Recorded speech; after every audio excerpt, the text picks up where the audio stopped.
Have you ever found yourself asking why you keep going back to someone who hurts you? You know they're bad for you. You've told your friends 100 times that you're done. You've blocked their number, deleted their photos, sworn it was over for good. But then, 3 weeks later, there you are again, scrolling through their social media at 2 a.m., wondering if maybe this time will be different. What if I told you that the reason you can't leave isn't because you're weak or because you love them too much? What if the real trap isn't them at all, but something much deeper inside you? Look, I get it. As men, we're not supposed to talk about this stuff. We're supposed to be the ones who walk away first, who don't get emotional, who can just man up and move on. But here's the reality. Millions of guys are stuck in relationships that drain their energy, destroy their confidence, and leave them questioning their own sanity. And it's not because we're weak, it's because there's a psychological pattern at work here that most of us never learned about. Something that happens in our minds that makes leaving feel impossible even when every logical part of us knows we should run. This isn't about pointing fingers or playing victim. This is about understanding the invisible mechanisms that keep intelligent, capable men trapped in cycles that steal their peace, their self-respect, and sometimes years of their lives. Because once you see these patterns clearly, you can break them. The truth is, toxic relationships don't just happen to us. They hook into something specific in our psychology. They exploit our deepest needs for connection, validation, and purpose in ways that feel almost designed to keep us coming back for more punishment. In today's world, where dating has become more complex than ever, where social media amplifies every insecurity, and where many of us learned about relationships from sources that never taught us what healthy actually looks like, understanding these psychological traps isn't just helpful, it's essential for our mental health and future happiness. So, if you've ever felt like you're losing yourself in a relationship, stick around. What you're about to learn might just save you years of unnecessary pain. The blueprint of male attachment. Here's something nobody tells you about how men form emotional bonds. We're actually wired differently when it comes to attachment. While society tells us to be emotionally independent, the reality is that when we do open up and invest emotionally, we often go all in. Think about it.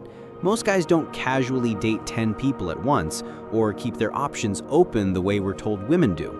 When we find someone we connect with, we tend to focus our emotional energy on that one person. We become loyal, sometimes to a fault, and this loyalty becomes the very thing that traps us. But here's where it gets interesting.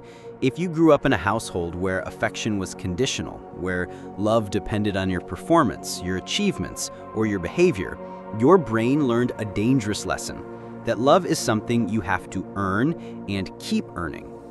Fast forward to your adult relationships. When someone gives you attention one day and ignores you the next, when they're sweet after a fight but cold when you need support, your brain doesn't see this as a red flag. It sees it as familiar. It thinks, this is how love works. I just need to try harder. This is why some of the strongest, most successful men can find themselves completely powerless in toxic relationships. Your strength in every other area of life becomes a weakness here because you approach the relationship like a problem to solve, a challenge to overcome. The casino in your mind. You know how casinos keep gamblers hooked? It's not by giving them consistent wins, it's by giving them unpredictable wins. Just when they're about to walk away, boom, a small victory that makes them think the big one is coming next. Toxic relationships work exactly the same way. She's distant for days, barely responds to your texts, makes you feel like you're bothering them just by existing. Then out of nowhere, she sends you that sweet message, gives you that look, has that deep conversation that made you fall for her in the first place. And just like that gambler, you think this is it. This is who she really is. The other stuff was just temporary. So you double down. You invest more emotion, more time, more energy, convinced that you're about to hit the relationship jackpot. But here's the brutal truth. Those good moments aren't signs that things are getting better. They're the bait that keeps you hooked. And the scariest part is, your brain starts to crave them. You become addicted to the relief, to the temporary validation, to the brief moments when everything feels right. I've seen guys who run companies, who command respect in every other area of their lives, become desperate for scraps of affection from someone who treats them like an option. Why? Because intermittent reinforcement is one of the most powerful psychological tools for creating dependency. When your reality gets hijacked. Now let's talk about something that might make you uncomfortable, how these relationships mess with your head in ways you might not even realize. You start noticing things that don't add up, stories that change, behaviors that contradict their words. Your gut tells you something's wrong, so you bring it up. But instead of acknowledgement, you get deflection. You're being paranoid. That's not what happened. You're too sensitive. You're making a big deal out of nothing. At first, you trust your instincts, but when this happens repeatedly, when every concern you raise gets turned back on you, something insidious starts to happen. You begin to doubt yourself. Maybe you are being too sensitive. Maybe you are overthinking. Maybe the problem isn't their behavior. Maybe it's your perception of their behavior. This is psychological warfare, and most men aren't prepared for it because we're taught to deal with direct conflict, not manipulation. When someone questions our reality subtly and consistently, it's incredibly disorienting. Before you know it, you're not trusting your own judgment anymore. You're seeking their validation for your own feelings. You're apologizing for things that aren't your fault.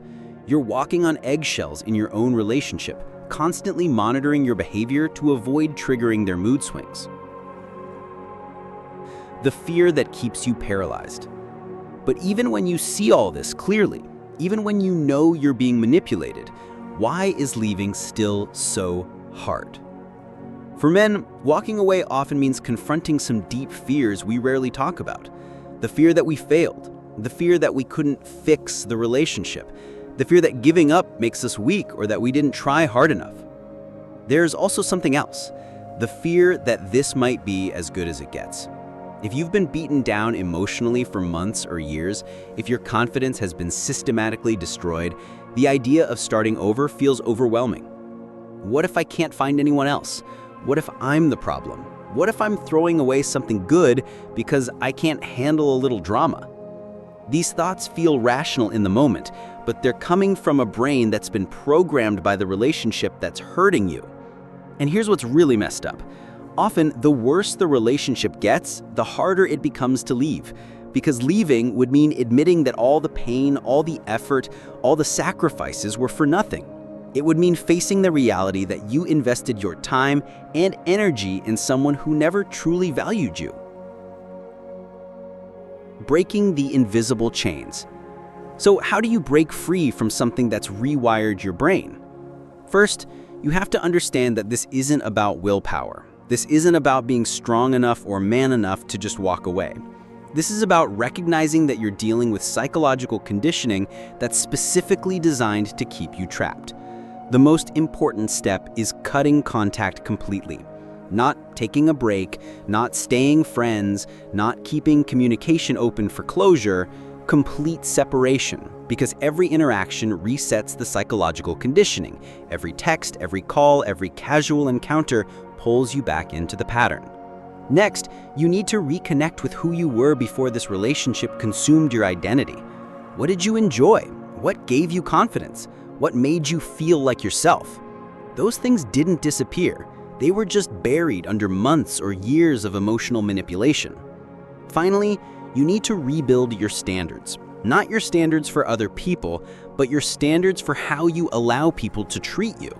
Because the real tragedy isn't that you loved someone who didn't deserve it. The real tragedy is that you forgot your own worth in the process.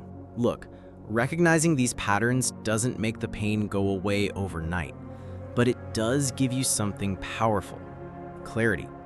And clarity is the first step toward freedom.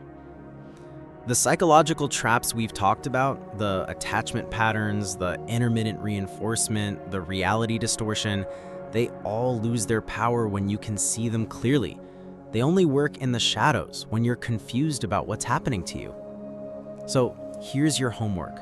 Take an honest look at your current or past relationships. Ask yourself, am I accepting behavior I would never tolerate from a friend? Am I making excuses for someone who wouldn't make excuses for me? Am I fighting for someone who isn't fighting for me? If this video opened your eyes to something you've been struggling with, hit that like button. It helps other guys who need to see this find it. And drop a comment below. What pattern did you recognize in your own life? What was your biggest takeaway?